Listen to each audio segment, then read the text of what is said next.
Hi, and thanks for logging on to the Daily DVAR Halacha. And here's a brand new Halacha for, and it's for Thursday, 24th of May, 10th day of Sivan. Here we go. We're extending our laws about tearing kriya, that's tearing a piece of your clothing, when you see the place of the destruction of the temple. We had told you yesterday that if you see the old city of Yerushalayim first, the walled city, and it's not, I know that there are houses there, but we consider it not built up in the full way that we hope it will be in the time of the Beis Hamikdash. So you can do a tear for that, and you can also do a tear when you actually see the place of the destroyed Beis Hamikdash. So if you are doing two separate tears, they should be 3 finger widths like that, 3 finger widths apart from each other.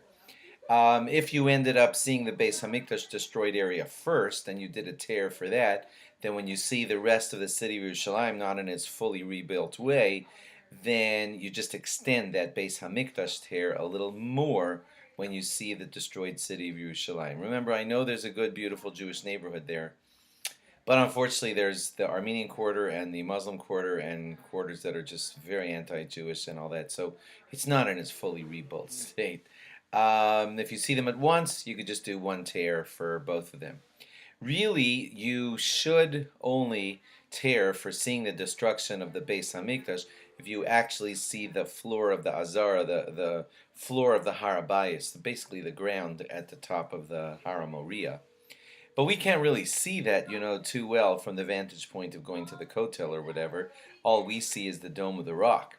Well, so everyone pretty much says nowadays that when you see the Dome of the Rock, and we all know that that stands on the place of our Beis Hamikdash, so seeing that alone is enough to say, I see the destruction of the temple. I see a big golden dome of Islam on top of where I know the Beis Hamikdash stood. So that alone, just seeing that, is enough reason to do tearing for the quote-unquote destroyed Beis Hamikdash.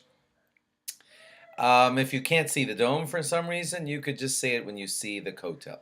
And you can do that tear when you get to the kotel. There is no shehachianu upon seeing the kotel. I know that a lot of people feel good, of course, when they haven't seen it in a long time, and then they're blessed with the presence of the great kotel, but we do not say shehachianu for that. It is still the site of the destroyed Beis Hamikdash. If you want to tear mostly when you see the kotel, and you could save the tear moment for when you get to the kotel, then try not to gaze at the Dome of the Rock, because that already is seeing the place of the destruction. So look away from that, so you could just, like, your first moment of, oh, it's now, I see the kotel, then you'll tear when you see the kotel. Both women and men are obligated in this mitzvah. Children under bar bas mitzvah are not obligated to tear their clothing.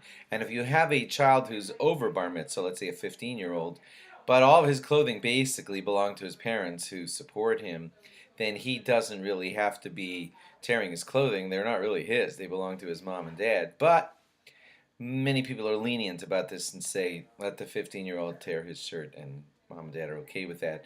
So that's really the custom that most people follow. Thanks for logging on, and log on again tomorrow for more. Bye-bye.